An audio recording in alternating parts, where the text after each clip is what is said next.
परमेश्वर ने कहा धर्मी की ज्योति उस सूर्य के समान होगी जिसका प्रकाश दोपहर तक बढ़ता ही जाता है।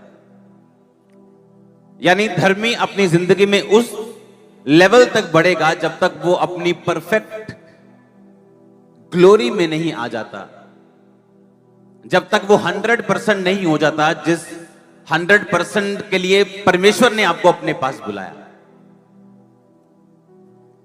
परमेश्वर ने कहा मैं तुझे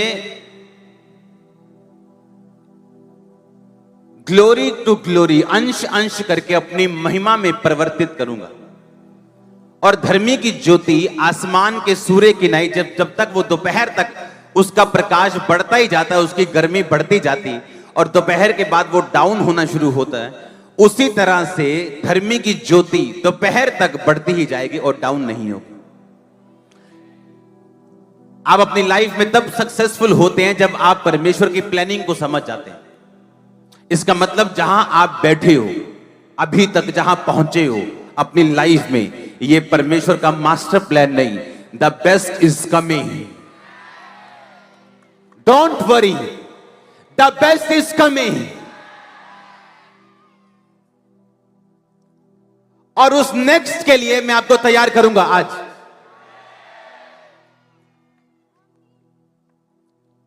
आपको परमेश्वर ने किसी काम के लिए बुलाया, जहां आप पहुंचे हो ये शुरुआत है, जहां तक आप आ गए हो ये अभी बीच का पॉइंट है।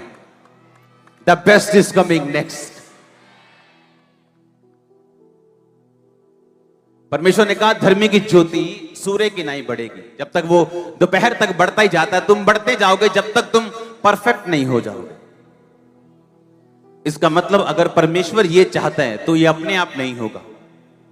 मेरा कुछ रोल है, प्रभु का कुछ रोल है। अगर अंधा सड़क के किनारे ना बैठा होता जहां से वो यीशु मसीह को पुकारता और अपने घर में बैठा होता ये सोच के कि मैं तो अंधा हूं, मैं कैसे जा सकता हूं, काश कोई यीशु मसीह को मेरे पास ले आए। और बाइबल कहती वो अंधा सड़क के किनारे पुकारता चला, जब उसको मालूम हुआ कि वही यीशु मसीह मेरी आंखों के सामने, यानी मेरे सामने से गुजर रहा है, जिसको मैं देख नहीं सकता, लेकिन ये वही है जिसने आंखें दी हैं लोगों को। और उसने पुकारना शुरू किया, हे दाऊद की संतान मुझ पे दया कर। और बाइबल कहती परमेश्वर ने इग्नोर किया, उसको आंखों की जरूरत है और परमेश्वर उसे इग्नोर कर रहे हैं, चेले भी उसे डांट रहे हैं। पर एंड में the best is coming next आया कि नहीं, और वो हील हुआ कि नहीं। तो आपका रोल है आपके बेस्ट तक पहुंचने के लिए। और आज संडे हमारा इकट्ठे होने का मकसद यह है कि आप अपने बेस्ट तक पहुंच सके। हर बंदा हीलिंग लेने नहीं आया, हर बंदा प्रोफेसी लेने नहीं आया, और हर बंदा वचन लेने भी नहीं आया। हर एक की जरूरत अलग अलग है, लेकिन ये पक्की बात है परमेश्वर की ओर से कि परमेश्वर आपको आपके बेस्ट तक लेके जाना चाहता है। अपने हाथों को उठा के बोलो मेरे सारे प्लान खत्म हो जाएं और परमेश्वर के प्लान शुरू हो। अब गुस्सा नहीं होना जब वीजा नहीं लगे तो। हाँ, द बेस्ट इज कमिंग। ये मैंने आपको कुछ कहा है, अगर आप समझ जाएं तो। आपका प्लान अच्छा हो सकता है, पर वो परमेश्वर के लिए अच्छा नहीं। वो बेस्ट आप ले सकें, आपको वचन को खोजने की जरूरत है। आप जब बाइबल में घुस जाते हैं, वचन को खोजते हैं, आप डे बाय डे अंश अंश करके अपने बेस्ट तक पहुंचते जाते हैं। बहुत से लोग कहते हैं टाइम अपने आप सब कुछ ठीक कर देगा। ये इस सदी का सबसे बड़ा झूठ है। टाइम कभी कुछ भी अपने आप ठीक नहीं करेगा, आपको ठीक करना पड़ेगा। इसीलिए परमेश्वर ने कहा मांगो तो दिया, ढूंढो तो तुम, खटखटाओ तो तुम्हारे लिए। यानी पहले तुम्हारा पार्ट शुरू होगा और फिर मैं अपना पार्ट प्ले करूंगा।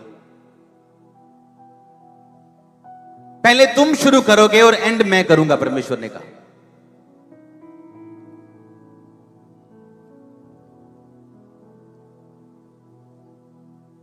आप जब वचन के बीच से घुसते हैं, वचन के बीच में जाते हैं, आप अपने आप को डिस्कवर करते हैं, आप अपने आप को खोजते हैं और आपको परमेश्वर दिखाता है कि आप असली में कौन हैं, और दिन प्रतिदिन आप परमेश्वर के रूप में अंश अंश करके आप बदलते जाते हैं। हालेलुया। यीशु मसीह के जी उठने के बाद सब चेले रो रहे थे कमरे में इकट्ठा होकर, क्योंकि उनकी एक्सपेक्टेशन, उनकी प्लानिंग पूरी नहीं थी हुई। उनको लगता था पता नहीं किस दिन प्रभु यीशु मसीह ने राजा बन जाना है और प्रभु का राज आ जाना है। उन्हें यह मालूम नहीं था कि यीशु मसीह मारे जाएंगे। उनको पूरी तरह ये चीजें मालूम नहीं थी। इसलिए यूहन्ना और उसके भाई ने, उसकी माता ने आके बोला था, परमेश्वर जब तू अपनी गद्दी में बैठेगा तो एक को गृह मंत्री बनाना और एक को फाइनेंस मिनिस्टर बना देना। यीशु मसीह ने कहा, मेरा राज यहां का नहीं, जो तुम सोच रहे हो ऐसा नहीं होगा।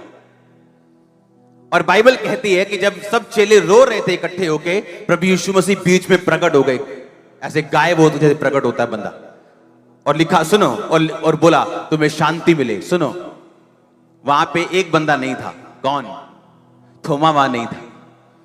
जब थोमा वापस आया तो प्रभु यीशु मसीह ने कहा, लोगों ने, चेलों ने कहा कि प्रभु यीशु मसीह आए थे।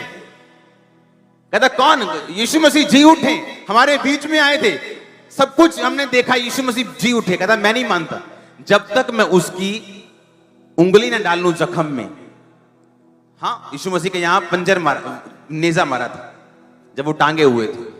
उसने कहा मैं उसके जख्म देखना चाहता हूं, तो फिर मैं यकीन करूंगा यीशु मसीह जी उठे। और यीशु मसीह प्रकट हो गए फिर से। थोमा को बोला, थोमा ये देख, सुनो, ये देख मेरे हाथ और देख मेरा जख्म, उंगली डाल के मैं सचमुच जी उठा। ध्यान से सुनना, सुनो, ध्यान से भी सुनो। अगर एक चेला यकीन नहीं करता तो क्या मैं उसको एक जख्म दिखाऊं या उसको मुर्दा जिंदा करके दिखाऊं तो यकीन करेगा? अगर कोई यकीन ना करे और किसी अंधे पे हाथ रख के प्रेयर और वो देखने लगे, क्या वो यकीन नहीं करेगा? करेगा ना। प्रभु यीशु मसीह ने एक व्यक्ति को विश्वास में लाने के लिए, उसकी लाइफ में काम करने के लिए एक मिरेकल नहीं किया, अपना जख्म दिखाया। आपकी लाइफ प्रभावशाली तब होती जब मसीह में आप जख्मी होते हो।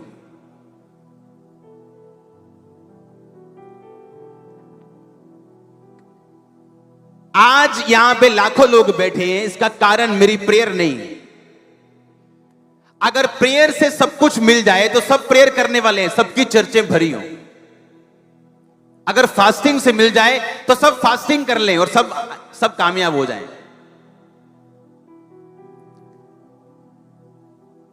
आपकी महानता आपके जख्मों से जानी जाती है, ना कि आपकी प्रेयर से।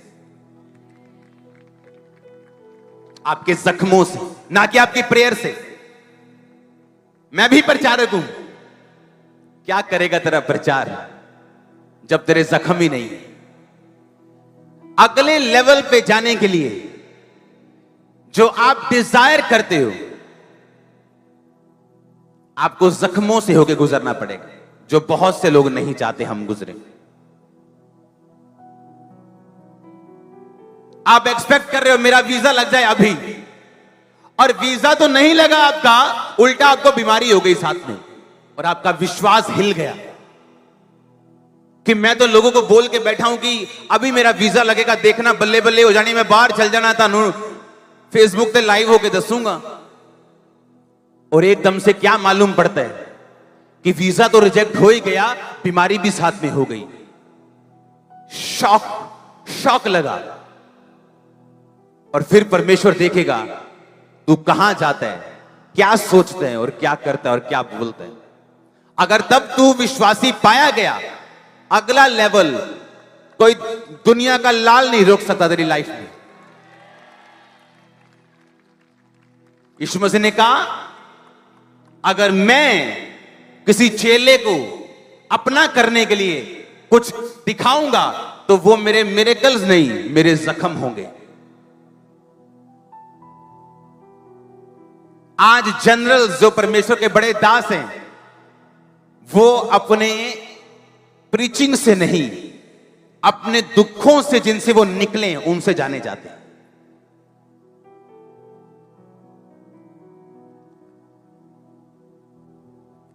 वुंड्स जो जख्म है, इनसे घबराओ मत। इन पे घमंड होगा, आपको टाइम आएगा। घबराओ मत इनसे, इनसे घबराओ मत। ये अगले लेवल पे लेके जाने की दवाई है आपके लिए। इनसे घबराओ मत। और तब उस समय पे ये आए जिस समय आप एक्सपेक्ट कर रहे हो एक ब्रेक थ्रू, एक आशीष। इसका मतलब परमेश्वर आप पे भरोसा रखता है कि आप इन जख्मों से निकल जाओगे और उसकी महिमा को दिखाने पाओगे लोगों के ऊपर, परिवार के ऊपर। आपका बिजनेस खुदा की ग्लोरी को देखने वाला। जनरल्स, प्रभु के दास, जो बड़े दास अपनी प्रीचिंग से जाने नहीं जाते, अपने जख्मों से जाने जाते। जनरल जो है अपने जख्मों से जाने जाते। इसीलिए कोई जब खुदा किसी को खड़ा करते हैं, कोई उसकी आशीष को घेर नहीं सकता, कम नहीं कर सकता, उसकी कॉपी नहीं कर सकता, उसको चोट नहीं पहुंचा सकता, क्योंकि वो उन जख्मों से होकर निकला है जिन जख्मों से अब महिमा दिखती है परमेश्वर। कितने मेरी बात को समझ रहे हैं? अगले लेवल के लिए प्रभु ने आपको चुना, इसमें कोई शक नहीं। पर अगले लेवल पे जाया कैसे जाए? लिखा, जिसे वो बेटा बना लेता है उसे वो कोड़े मारता है। जिसके कोड़े नहीं पड़े वो उसकी जायज संतान नहीं। अगर तू जायज संतान है तो तुझे कोड़े मारे जाएंगे, तुझे जांचा जाएगा। और जब तू जांच लिया जाएगा, एक पुत्र के समक्ष, एक पुत्र के पास जैसी आशीष होनी चाहिए वैसी तेरे पास होगी, जैसी किसी के पास ना होगी। तेरी आशीष मैच ना होगी तो कंपटीशन से बाहर होगा। आमीन। आप जब अपना ट्रैक पकड़ लेंगे, आप कंपटीशन से बाहर हो जाएंगे।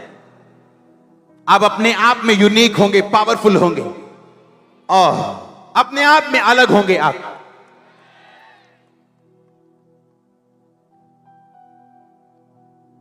तो क्या अगले लेवल पे अगर आप जाना चाहते हैं तो यीशु मसीह ने कहा, थोमा मेरे जख्म देख। आपके जख्म जो है वो ग्लोरी प्रकट करेंगे परमेश्वर की। इनसे घबराओ मत। वो रिलेशनशिप में हो सकते हैं, फाइनेंस में हो सकते हैं, शरीर में हो सकते हैं, आत्मा में हो सकते हैं, वो किसी भी चीज में हो सकते हैं। इनसे घबराओ मत।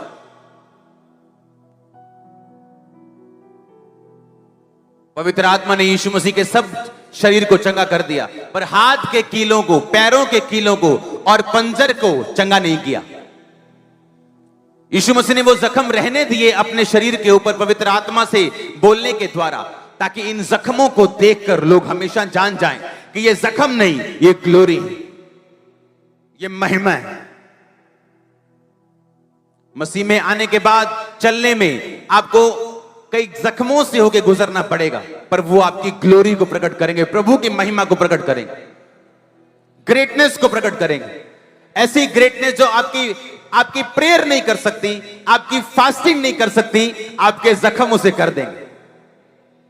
जब जब मैं निर्बल होता हूं तब तब मैं बलवंत होता हूं, क्योंकि परमेश्वर ने कहा मेरी सामर्थ्य निर्बलताइयों में सिद्ध होती। आपका गिफ्ट सिद्ध होगा, ब्लेसिंग सिद्ध होगी, पावर सिद्ध होगी जब आप निर्बलताइयों में से होके गुजरेंगे। कितना पावरफुल वचन है कि आप निर्बलताइयों में होके गुजर रहे हैं। आप वेरी गुड लेडी पर हस्बैंड के साथ नहीं बन रही, क्या करें? हां, हर बंदे की लाइफ में डिफरेंट प्रॉब्लम्स है। अगर मेरी लाइफ में मैरिज प्रॉब्लम नहीं है, लेकिन ये आपकी लाइफ में हो सकता है ऐसा ना हो।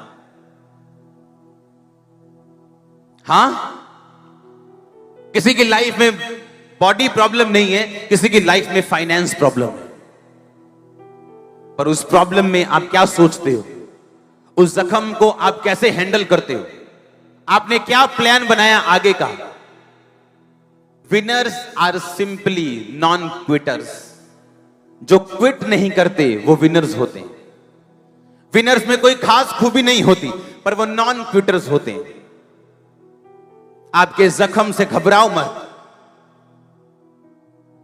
क्योंकि आपके जख्म आपकी सामर्थ्य को सिद्ध करने के लिए, आपको अगले लेवल पे लेके जाने के लिए, आपका अगला लेवल सिर्फ आपके जख्मों से ही जाया जा सकता है। हमेशा याद रखना, अगर परमेश्वर आपको किसी परीक्षा से होकर निकाल रहे तो ये आपके अगले लेवल, अगली ग्लोरी के लिए, और ये 100% है। आमीन। छोटा है। आमीन। कितने समझ रहे हैं?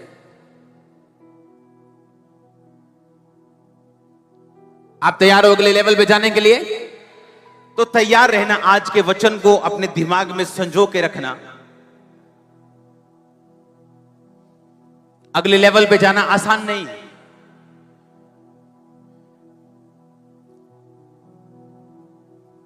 अगले लेवल पे लोगों को 40 साल लग जाते हैं जाने में, किसी को 50 साल लग जाते हैं। अगले लेवल पे जाना आसान नहीं, पर ये इम्पॉसिबल नहीं है। अगर आप वर्ड को चलो, वर्ड को देखो, वचन को देखो और वचन के मुताबिक चलो तो ये आसान है। फिर एक वचन मैंने आपको बताया था, अगले लेवल पे जाने के लिए आपको जरूरी है आपका आसपास कैसा है। दीना की संगति किनके साथ थी? अविश्वासी कुड़ियों, लड़कियों के साथ। क्या हुआ उसके साथ? एक रेप हुआ, एक गलत संगति की वजह से उसकी लाइफ खराब हुई, पूरा परिवार विरोधी बन गया, लोगों को मारा, भागना पड़ा वहां से। एक गलत संगति ने कितना बुरा और बड़ा काम किया और कितनी बड़ी एक ट्रबल पैदा कर दिया अपने परिवार में। हाँ या ना? तो फिर आपकी संगति किन लोगों के साथ होनी चाहिए?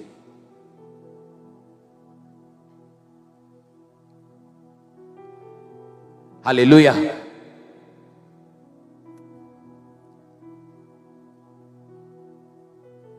किन लोगों के साथ होनी चाहिए फिर आपकी संगति?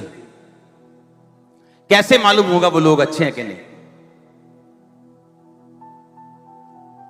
उनके मुंह पे लिखा होगा, वो स्माइल करते मिलेंगे, अच्छे कपड़े डाले होंगे, जैमसी करते होंगे। कैसे मालूम कि वो अच्छे हैं? आप वचन की रोशनी से सब कुछ जांचते हो। कैसे जांचते हो? आप वचन की रोशनी से सब कुछ जांचते हो। वचन आपको सब कुछ ठीक ठीक और साफ साफ बताता है कि लोग कैसे हैं। पहला थिस्सलुनीकियों उसका 5 अध्याय, पहला थिस्सलुनीकियों उसका 5 अध्याय। जो बाइबल पढ़ते हैं वो जल्दी देख लेंगे, नहीं तो कई पुराने नियम में ढूंढ रहे हैं मेरे सामने।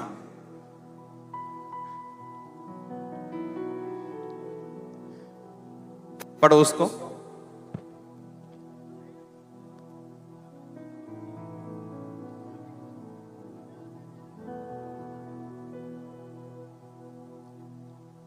पांच की 12 में लिखा है, भाइयों हम तुमसे विनती करते हैं कि जो तुम में परिश्रम करते हैं और प्रभु में तुम्हारे अगुए हैं और तुम्हें शिक्षा देते हैं, उनका सम्मान करो।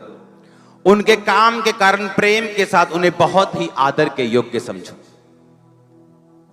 आज मैं आपको एक हिंट देता हूं, एक आपको टिप देता हूं। अगर किसी व्यक्ति को जांचना हो कि आप उसके साथ रहें या ना रहें, उस व्यक्ति के सामने अपने पास्टर की बड़ाई करना। अगर वो जल जाए उसे छोड़ दो। यह पहला टिप है। अपने अगुए की बड़ाई करना उस व्यक्ति के सामने। अगर वो चिढ़ जाए उसे छोड़ देना। मैं आपको रियल बातें बता रहा हूं, बिब्लिकल। बाइबल कहती है कुत्तों से सावधान रहो। कौन से कुत्ते? वो लेब्राडोर पिटबुल नहीं नहीं नहीं, आप जब किसी घर में जाते हो तो घर में लिखा होता है बीवेयर ऑफ डॉग्स, कुत्तों से। क्या वो गली के कुत्तों की बात कर रहे हैं? घर के अंदर की कुत्तों की बात कर रहे हैं। इसका मतलब पौलुस चर्च की बात कर रहा है, कहता कुत्तों से और काट कूट करने वालों से सावधान रहो। और उसने कहा अपने अगुवे को बहुत ही सम्मान के योग्य समझो। ऐसे लोग आपको मिलेंगे, अगर वो आपके अगुवे का सम्मान नहीं करते हैं, वो आपके लिए नहीं चुने गए। और ये पहली निशानी होगी, वो आपके लॉन्ग टाइम फ्रेंड्स नहीं। ये पहला निशान होगा आपके लिए, और उनसे आपको कुछ नहीं मिलेगा। अगर आपकी संगति सही है तो आप राइट ट्रैक के ऊपर हो, और जो लेवल परमेश्वर आपको देना चाहता है वो आपको मिलेगा, हां या ना। और सही ट्रैक पे आने के लिए, आपको सही ट्रैक पे जाने के लिए आपको वचन की रोशनी की जरूरत पड़ती है। और जब आप वचन पढ़ना शुरू करते हो, वचन की रोशनी में जाना शुरू करते हो, आपको मालूम होता है अगर मेरी संगति है तो कैसे लोगों के साथ होनी चाहिए, बाइबल पढ़नी है तो कैसे पढ़नी, प्रार्थना करनी है तो किस रीति के साथ करनी, और अगर मेरी लाइफ में परीक्षा आए तो किस तरह मुझे परमेश्वर में खड़े रहना है। और इस तरह से आप अपने आप को सिद्ध करते जाते हो, और जो काम परमेश्वर ने आपकी लाइफ के जरिए सोचे, परमेश्वर उसे करने पाता है, क्योंकि उसे राइट ट्रैक और राइट प्लेटफॉर्म चाहिए आपकी लाइफ में अपनी ग्लोरी को, अपनी महिमा को प्रकट करने के लिए दूसरे लोगों के ऊपर। परमेश्वर ने कहा मैं परमेश्वर के राज्य की उपमा किससे दूं, कंपैरिजन किससे करूं? परमेश्वर ने कहा परमेश्वर का राज्य ऐसे खमीर, ऐसे स्त्री के समान है जिसने खमीर लेके 3 पसेरी आटे में मिला दिया, और होते होते सब आटा क्या हो गया? खमीर हो गया। आप एक खमीर हो, मालूम है आपको? पॉजिटिव खमीर हो आप। जिस जगह जाओगे खमीर कर दोगे। आप पॉजिटिव खमीर हो। बाइबल कहती है आप नमक हो। नमक को प्रिजर्व करने के लिए इस्तेमाल किया जाता है, सुरक्षित करने के लिए इस्तेमाल किया जाता है। खाना खराब ना हो, अचार खराब ना हो, इसलिए नमक उसमें ज्यादा डाला जाता है। परमेश्वर ने कहा तुम पृथ्वी के नमक हो, तुम्हारे कारण तुम्हारा मोहल्ला नाश नहीं होगा, तुम्हारा घर नाश नहीं होगा। कितने मेरी बात को समझ रहे हैं? जब मैं अपने बिजनेस में था, और अपने बिजनेस से मैं हमेशा परमेश्वर के घर में भेंटों को लेके जाया करता था, हर डे, रोज। तो मेरी फैमिली परमेश्वर के खिलाफ थी उस टाइम। तो वो हमेशा जो मुझे वचन सिखाते या समझाते थे, मेरे ग्रुप के साथ हमेशा लड़ते रहते थे वो। और एक दिन उन्होंने कहा तू ऐसा कर, जो तू पैसा लेके आता है अपने घर से, अपने बिजनेस से जो प्रभु के कामों में लगाता है, वो बोना छोड़ दे तू। और इनको मालूम होगा, क्योंकि बिजनेस बढ़ता जा रहा था, और मेरी फैमिली बोलती थी नहीं तो बिजनेस बढ़ता जा रहा है तो बिजनेस में आ, तू तुझे क्या जरूरत है, प्रभु का काम कर, रात को जाके कर, संडे जा, लेकिन हमारे बिजनेस में हमारा साथ दे तू। उन्होंने कहा कि अपने पैसों को बोना तू छोड़ दे, लेकिन ऐसा पॉसिबल नहीं था क्योंकि मैं बिजनेस पे डिपेंडेंट था। एक टाइम आया जब सेवा बढ़ी, मैंने उस बिजनेस को छोड़ा और वो बिजनेस डाउन हो गया। कितने मेरी बात समझ रहे हैं? क्यों? क्योंकि मैं एक नमक की तरह था वहां। आप एक नमक हो अपने घर में। एक दिन आएगा, चाहे अब नहीं, जब आपकी फैमिली आपका थैंक्स करेगी, आपका मोहल्ला आपका थैंक्स करेगा, आपके लोग आपका थैंक्स करें। एक दिन आएगा वो। परमेश्वर ने कहा तुम पृथ्वी का नमक हो, तुम ज्योति हो। पुराने टाइम में लोग रात को सफर नहीं करते थे, उन्हें मालूम था हमें ज्योति चाहिए, लाइट चाहिए। रात को लाइट नहीं होती थी क्योंकि बिजली नहीं थी होती तब। परमेश्वर ने कहा तुम ज्योति हो, तुम्हें देख के लोग अगुवाई पाएंगे, उन्हें रास्ता मालूम होगा। एक बहन जिसके पति को सेंटर में भेज के, नशे छुड़ाऊ केंद्र में भेज के वो थक चुकी, अब वो उसे तलाक देना चाहती, और कोई बंदा जाके बोलता है नहीं नहीं तू उसे चर्च में लेके आ, और चर्च में लोग हील होते हैं, चंगे होते हैं। तो क्या आप ज्योति नहीं है नहीं? तो परमेश्वर ने कहा तुम जगत की ज्योति हो। तुम अगर जगत की ज्योति हो तो अपने परिवार की ज्योति हो कि नहीं, अपने बिजनेस में ज्योति हो कि नहीं। पर अगर उस ज्योति के फ्यूज उड़ जाएं तो फिर वो किसी काम की नहीं। अगर व्यभिचार उसका फ्यूज उड़ा दे तो किसी काम की नहीं। अगर चोरी उसका फ्यूज उड़ा दे, नशा उसका फ्यूज उड़ा दे तो वो किसी काम की नहीं। तब बल्ब लगा तो हुआ पर उसका फ्यूज उड़ा हुआ। परमेश्वर ने कहा तुम लेवन हो, तुम खमीर हो, तुम पॉजिटिव खमीर हो। तो खमीर अपने आप को सुरक्षित रखे। अगर खमीर में मिलावट आ जाए तो आपकी मम्मी उसे दही में नहीं डालती। हां, अगर खमीर में मिलावट हो जाए तो उसे ब्रेड बनाने के लिए आटे में नहीं मिलाया जाता। खमीर साफ होना चाहिए, खमीर क्लियर होना चाहिए, क्लीन होना चाहिए। सब्जी में आपके कीड़ा लगाओ थोड़ा सा, आप उसे काट दोगे, दूसरी डाल दोगे। पर अगर नमक में थोड़ी सी रेत डल गई आप उसे अलग नहीं कर सकते। तो परमेश्वर ने कहा जिन लोगों ने ज्योति पा ली, पवित्र आत्मा पा लिया, सामर्थ का वरदान का स्वाद चख लिया, अगर वो बिगड़ जाए उन्हें नया बनाना अनहोना है। इसीलिए आज बॉर्न क्रिश्चियन लोगों की हालत अन्य जातियों से बदतर है, क्योंकि उन्होंने सामर्थ का स्वाद चखा और पीछे हट गए।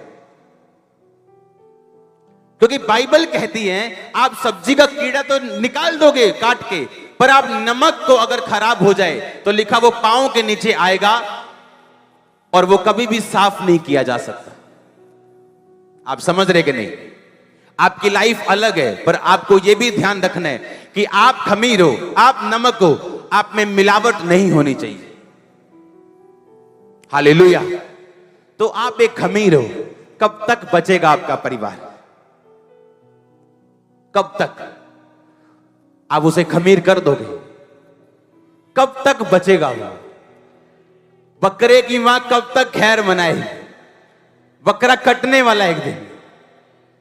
कब तक लोग खैर मनाएंगे?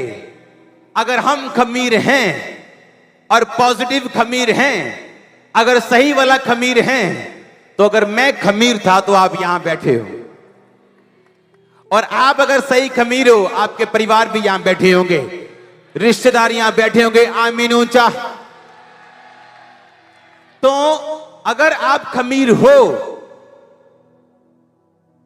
अगर आप में मिलावट नहीं, तो रिजल्ट आप जानते हो। 2 साल विरोध हो जाएगा, 3 साल रिश्तेदार कुछ बोल लेंगे, 4 साल बोल लेंगे, घुटने टेकेंगे, माथा टेकने आएंगे, समर्पित करने आएंगे अपने आप, बपतिस्मा लेने आएंगे। और ये मैं आपके लिए प्रोफेसी कर रहा हूं चर्च। हालेलुया। जोर से बोलो हालेलुया। अगर आप पॉजिटिव खमीर हो तो, अगर आपने अपने खमीर को खराब नहीं होने दिया, क्योंकि खराब खमीर किसी काम का नहीं, खराब नमक किसी काम का नहीं, खराब फ्यूज हुआ बल्ब किसी भी काम का नहीं। हालेलुया। तो आप अलग हो दुनिया से। लोग बीमार होते हैं, मंजी पे पड़ जाते हैं और मर जाते हैं। एक क्रिश्चियन बीमार होता है, जब उठता है तो 10 आशीषों के साथ उठता है। जब क्रिश्चियन दुखी होकर उठता है तो 15 ब्लेसिंग्स के साथ उठता है। और सिर्फ अपनी नहीं, वो दुनिया की ब्लेसिंग के साथ उठता है। जिस तरह आप उठाए जाने वाले हो, तो आप अलग हैं। आप अलग हैं, आप बहुत अलग हैं। आपका डीएनए चेंज हो चुका है। आप जीसस क्राइस्ट का डीएनए अपने अंदर रखते हो। आपका डीएनए चेंज हो चुका है, मैंने कहा। आमीन। लोग उठते हैं, उनका विरोध होता है, 4 खोते खिलाफ खड़े होते हैं और बंदा गिर जाता है। आपके खिलाफ 40 खड़े होते हैं, 400 खड़े होते हैं, और आप बढ़ते जाते हो। हर साल, हर महीने, हर हफ्ते, एवरी वीक, हर डे।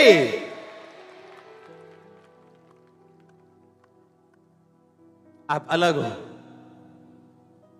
बस एक विनती करना चाहता हूं आपसे, अपने आप को करप्ट मत होने देना। नहीं तो आप किसी काम के नहीं हो। आप अन्य जातियों से बुरे हो, आप पांवों से रोंदे जाने के काबिल हो अगर आप करप्ट हो गए तो।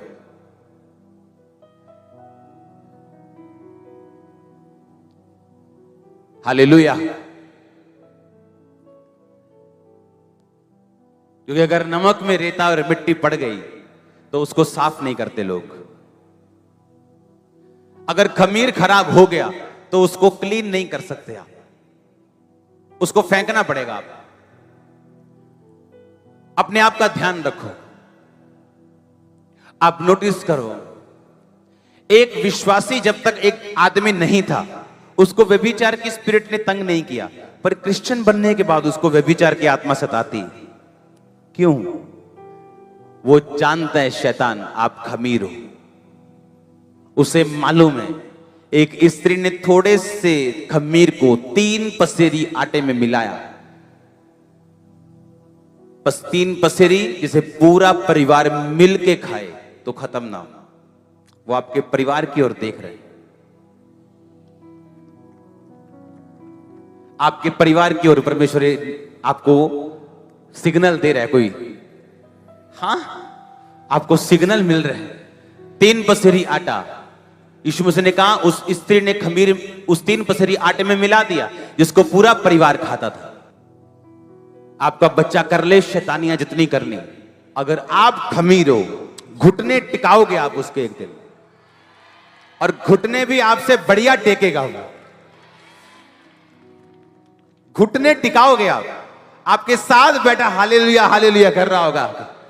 आप देखना, आमीन। आप खमीर हो, पॉजिटिव खमीर। बस अपने आप को खराब मत होने देना।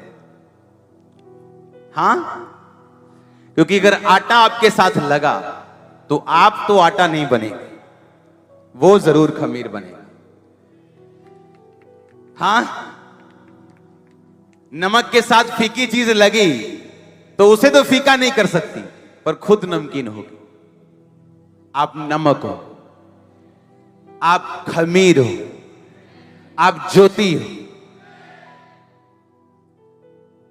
अगले लेवल पे अगर जाना है तो अपने दुखों पर घमंड करना, अपने फेलियर्स के ऊपर जो परमेश्वर के रास्ते में उन पे घमंड करना। परमेश्वर को कुछ थोपने की कोशिश मत करना, क्योंकि जनरल जो हैं, खुदा के जो बड़े दास हैं, वो अपनी प्रीचिंग से नहीं अपने दुखों से, अपने जख्मों से जाने जाते। इसलिए यीशु मसीह ने कहा है जख्म देख, मिरेकल नहीं, जख्म देख, मैं वही हूं। हालेलुया। अपनी संगति सही लोगों के साथ रखना। ये मैंने आपको एक वर्ड दिया सिर्फ बाइबल से, किनके साथ संगति रखनी, आपको एक निशानी दी है। ऐसा बहुत लंबा वचन मेरे पास है जो किसी दिन मैं आपको दूंगा। एक ऐसे बाइबल से आप जांचते हो कि किन लोगों के साथ संगति रखनी और किन के साथ नहीं रखनी। आमीन। लिखा अपने अगुओं को बहुत ही सम्मान के योग्य और दुगने आदर के योग्य जानो। और लिखा कुत्तों से चौकस, काट कूट करने वालों से, जो घर के अंदर होते, कलीसिया के अंदर होते, तो लिखा उन्हें फायर किया जाए, उन्हें निकाला जाए, ताकि बाकी लोग बचे रह सके। हालेलुया। अपने पड़ोसी को बोलो तुम खमीर हो, तुम ज्योति हो, तुम नमक हो। कांग्रेचुलेशन। आप समझ गए कि नहीं? आप मनन करना घर जाके कि अगर मैं खमीर हूं और अगर मुझे करप्ट मैंने अपने आप को नहीं होने दिया, तो अपने आसपास देख के हंसना जरूर, क्योंकि अगर भाई दिखा तो आप हंसेंगे क्योंकि ये भी आने वाला है। अगर बहन दिखी आप हंसेंगे, उसे नहीं मालूम आप क्यों हंस रहे हो, उसे नहीं मालूम, वो भी आने वाला है। आपके रिश्तेदार आने वाले हैं, वो बोलेंगे तुम पागल हो, हंसते रहते हो। आपको मालूम होगा तुम पागल हो, मैं सही हूं, क्योंकि आपको अपनी आप हो क्या आपको मालूम होता है। आप हो क्या, हां, आप चीज क्या हो, ऐसे बोलते तुम्हें मालूम होता है। बोलते ना तू चीज की है, मतलब मैं खमीर हूं, मैं नमक हूं, मैं ज्योति हूं। आमीन। तुम क्या चीज हो? मैं जीवित परमेश्वर की संतान हूं। मेरी प्रार्थना डायरेक्ट हेवन तक पहुंचती। आमीन। मेरी अर्जी सीधा जजों के जज के पास पहुंचती, डॉक्टर्स के डॉक्टर के पास पहुंचती। आप जब इस वचन को मनन करते हैं, जरूरी नहीं आप 50 पद पढ़े, रोज 50 अध्याय पढ़ें और इधर से पढ़ें और इधर से निकाल दें। अगर कुछ ऐसा वचन आपके सामने आए, आपको चुभ जाए, उस पे मनन करो, खा जाओ उसको, बैठो उस पे कि प्रभु कहता है मैं अपने राज्य के कंपैरिजन किसके साथ करूं? मेरा राज्य एक स्त्री के समान है जिसने खमीर को लेके 3 पसेरी आटे में मिला दिया और होते होते सब आटा खमीर हो गया। होते होते सब आटा। पर आज अगर खमीर खराब हुआ तो कोई फायदा नहीं। खराब खमीर कोई नहीं डालता अपनी ब्रेड में, कोई नहीं डालता अपनी कर्ड में, अपनी दही में, कोई नहीं डालता अपनी ब्रेड में। अगर वो खमीर सही है तो डाला जाता है। अगर आप सही खमीर हो तो अपने आसपास, अपने लोगों, अपने मोहल्ले, अपने नगर को, अपने परिवार को जरूर देखना और हंसना जरूर, क्योंकि वो खमीर बनने वाले हैं।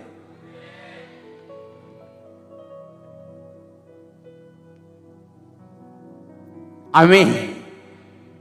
वो खमीर बनने वाले हैं चर्च। पर याद रखना एक चीज, अगले लेवल पे जाने के लिए आपको परीक्षाओं का सामना करना पड़ेगा।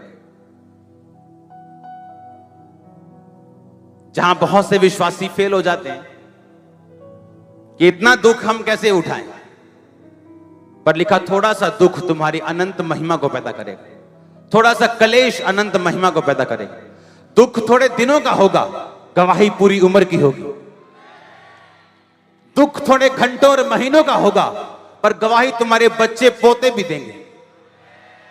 आमीन। ऊंचा आशीष आपकी चर्च। हालेलुया। आप खमीर हो। कॉन्ग्रेचुलेशंस, बधाई हो आपको। आप खमीर हो। आप जाग लगा दोगे यीशु मसीह के नाम में।